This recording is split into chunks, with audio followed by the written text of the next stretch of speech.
Halo semuanya, tidak selamanya bagi mereka yang memegang kartu keluarga sejahtera atau kartu KKS atau kartu merah putih itu terdata sebagai penerima bansos. Dan faktanya di lapangan banyak juga yang memegang kartu KKS ternyata bansosnya saat ini sudah tidak bisa cair lagi. Nah, kok bisa seperti itu? Pada video kita kali ini kita akan coba memperjelas terkait hal tersebut. Jadi nanti agar tidak terjadi kesalahpahaman, silakan Anda simak informasi pada video ini sampai tuntas ya. Jangan dipercepat atau di-skip agar tidak menimbulkan kesalahpahaman dan tidak berakibat kebingungan yang berkelanjutan. Baik keluarga Indonesia, sobat netizen dimanapun Anda berada, saatnya kita akan masuk ke topik pembahasan kita kali ini. Assalamualaikum warahmatullahi wabarakatuh. Salam sejahtera bagi kita semuanya. Senang sekali ya saya Haris bisa berjumpa lagi dengan Anda semua masih di channel YouTube Hariska Vlog Playlist Info Bansos. Bagi Anda yang selalu senantiasa menyimak dan menunggu informasi terupdate dari channel YouTube Hariska Vlog, saya turut mendoakan kepada Anda semua, mudah-mudahan Anda tetap diberi kesehatan, dilancarkan rezekinya, dipermudah segala urusannya, dan pastinya semoga Anda semua menjadi keluarga yang sejahtera. Berikut mungkin ada yang baru bergabung di video saya ucapkan selamat datang. Dan tak lupa saya mengajak Anda semua untuk turut mendukung ya channel YouTube Hariska Vlog ini untuk terus berkembang dengan diklik subscribe bagi Anda yang belum subscribe, dan juga silakan untuk dibantu di-share atau dibagikan video ini di media sosial Anda semua.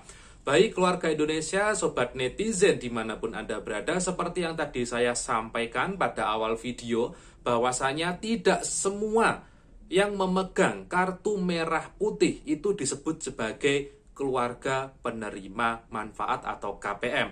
Sehingga bagi Anda yang memegang kartu merah putih, itu tidak selamanya bansosnya itu bisa cair. Nah, kok bisa demikian?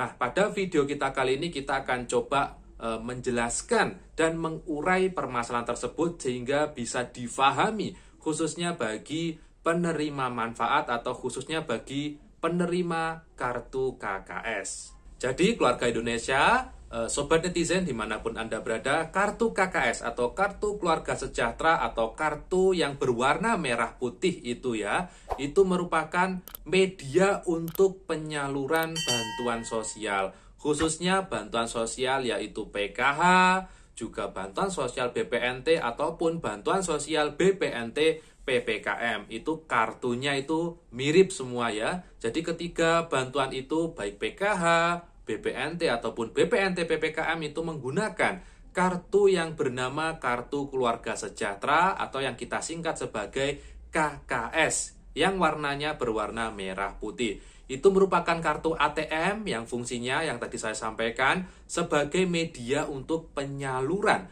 bantuan sosial. Berikutnya, apakah penerima kartu KKS ini itu disebut sebagai keluarga penerima manfaat? Jawabannya ya.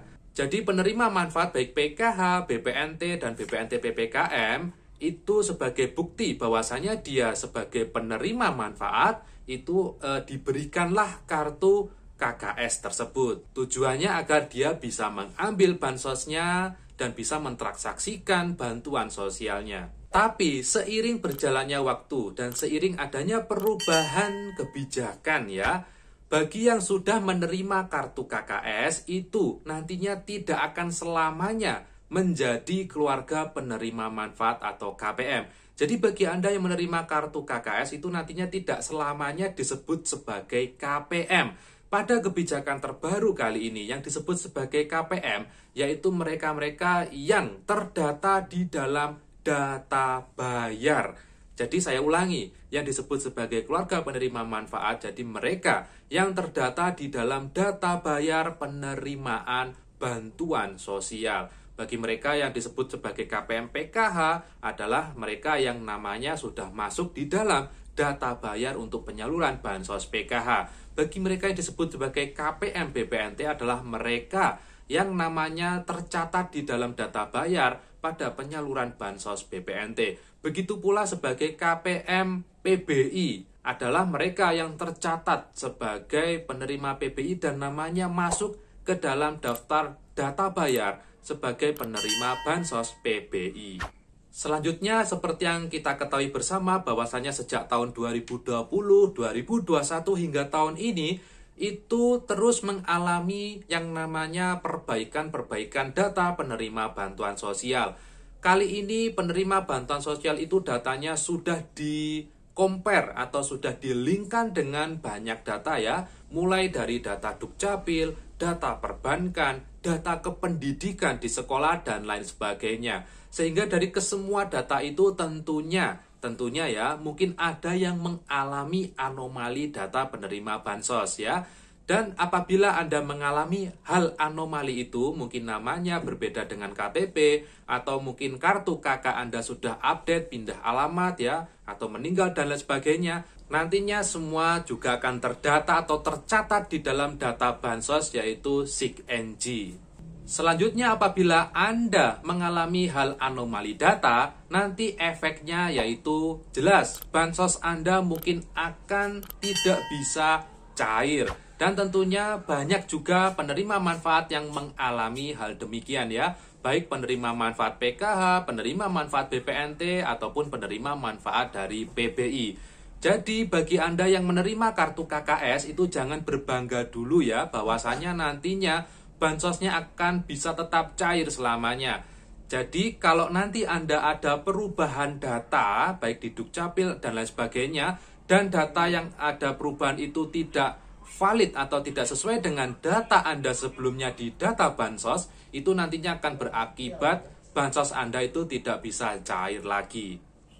Jadi pada kesimpulannya bagi Anda yang memegang kartu KKS, jangan beranggapan bahwasanya Anda merupakan penerima bantuan sosial yang masih aktif. Bagi pemegang kartu KKS itu bisa saja bansosnya itu masih aktif ya, juga masih terdata di dalam data bayar, tapi bisa jadi namanya sudah tidak aktif lagi sebagai penerima bantuan sosial.